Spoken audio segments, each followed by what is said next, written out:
कब रखा जाएगा देवउठनी एकादशी का व्रत? जाने इससे जुड़े नियम और महत्व।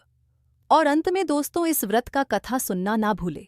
जी हाँ दोस्तों, सनातन धर्म में एकादशी का बहुत महत्व है, लेकिन कार्तिक माह के शुक्ल पक्ष की एकादशी तिथि पर विशेष रूप से भगवान की कृपा प्राप्त होती है।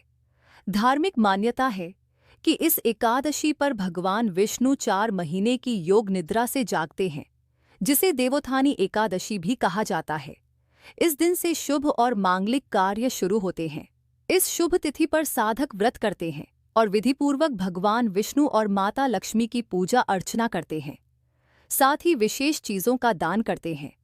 मान्यता है कि इस एकादशी व्रत को करने से जातक को सभी तरह के पापों से छुटकारा मिलता है, साथ ही शुभ फल की प्राप्ति होती है।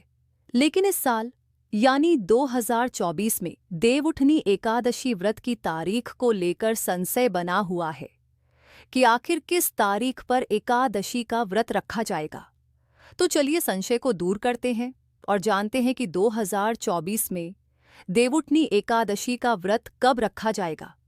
साथ ही जानेंगे इससे जुड़े नियम, महत्व, शुभ मुहूर्त और पूजा विधि के बारे में। इससे पहले दोस्तों, चैनल पर नए हैं तो चैनल को सब्सक्राइब करना ना भूले, क्योंकि आपके सब्सक्राइब से हमें बहुत मोटिवेशन मिलती है। पंचांग के अनुसार कार्तिक माह के शुक्ल पक्ष की एकादशी तिथि को देवउठनी एकादशी मनाई जाती है। इस साल यानी 2024 देव प्रबोधिनी एकादशी तिथि की शुरुआत 11 नवंबर को संध्याकाल 6:40 पर होगी, जो 12 नवंबर को संध्याकाल 4:04 तक जारी रहेगी। ऐसे में उदया तिथि के नियमानुसार 12 नवंबर को देवउठनी एकादशी का त्योहार मनाया जाएगा और इसी दिन व्रत भी रखा जाएगा। देवउठनी एकादशी व्रत का पारण 13 नवंबर को द्वादशी तिथि में सुबह 9:30 तक कर लेना उत्तम रहेगा। पूजा और पारण का शुभ मुहूर्त। देवउठनी एकादशी के दिन व्रती भगवान विष्णु की पूजा सुबह 6:42 से कर सकते हैं। इसके अलावा 7:52 से सर्वार्थ सिद्धि योग में पूजा करना और भी फलदायी होगा।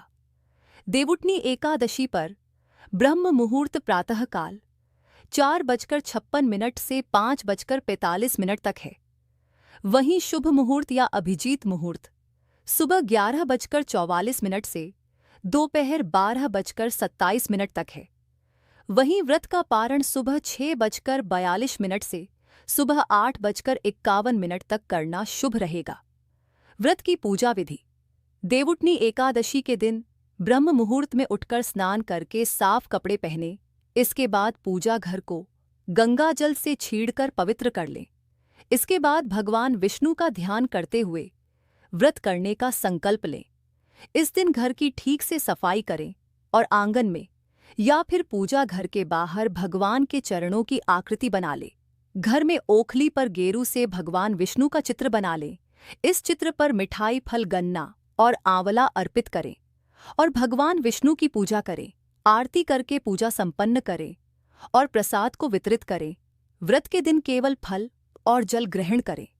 रात में भगवान विष्णु की पूजा करें और आरती करें। अगले दिन व्रत खोलें और दान करें। व्रत के दिन भगवान विष्णु की कथा सुनें और मंत्रों का जाप करें। और हाँ दोस्तों, पूजा में तुलसी पत्र शामिल करना ना भूले। देवउठनी एकादशी कथा। धर्म ग्रंथों में दी गई कथा के अनुसार एक राज्य में एकादशी के दिन प्रजा से लेकर पशु तक कोई भी अन्न नहीं ग्रहण करता था। एक दिन भगवान विष्णु ने राजा की परीक्षा लेने की सोची और सुंदरी भेष बनाकर सड़क किनारे बैठ गए। राजा की भेंट जब सुंदरी से हुई तो उन्होंने उसके यहाँ बैठने का कारण पूछा। स्त्री ने बताया कि वह बेसहारा है। राजा उसके रूप पर मोहित हो गए और बोले कि तुम रानी बनकर मेरे साथ महल चलो।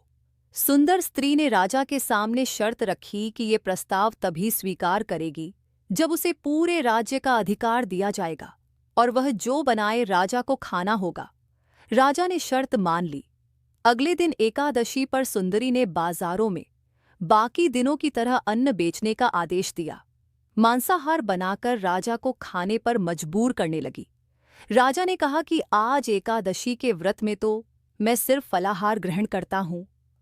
रानी ने शर्त याद दिलाते हुए राजा को कहा कि अगर यह तामसिक भोजन नहीं खाया तो मैं बड़े राजकुमार का सिर धड़ से अलग कर दूंगी। राजा ने अपनी स्थिति बड़ी रानी को बताई। बड़ी महारानी ने राजा से धर्म का पालन करने की बात कही और अपने बेटे का सिर काट देने को मंजूर हो गई। राजा हताश थे और सुंदरी की बात न मानने पर राजकुमार का सिर देने को तैयार हो गए। सुंदरी के रूप में श्रीहरि राजा के धर्म के प्रति समर्पण को देखकर अति प्रसन्न हुए और उन्होंने अपने असली रूप में आकर राजा को दर्शन दिए। विष्णु जी ने राजा को बताया कि तुम मेरी परीक्षा में सफल हुए, कहो क्या वरदान चाहिए। राजा ने इस जीवन के लिए प्रभु का धन्यवाद किया और कहा कि अब मेरा उद्धार कीजिए। राजा की प्रार्थना श्रीहरि ने स्वीकार की और वह मृत्यु के बाद बैकुंठ लोक को चले गए। तो यह थी दोस्तों आज की जानकारी अगर अच्छी लगी हो तो इसे लाइक और शेयर ज़रूर करें और चैनल पर नए हैं तो चैनल को सब्सक्राइब करना ना भूलें। मिलते हैं एक नई जानकारी के साथ। धन्यवाद। आपका दिन शुभ हो।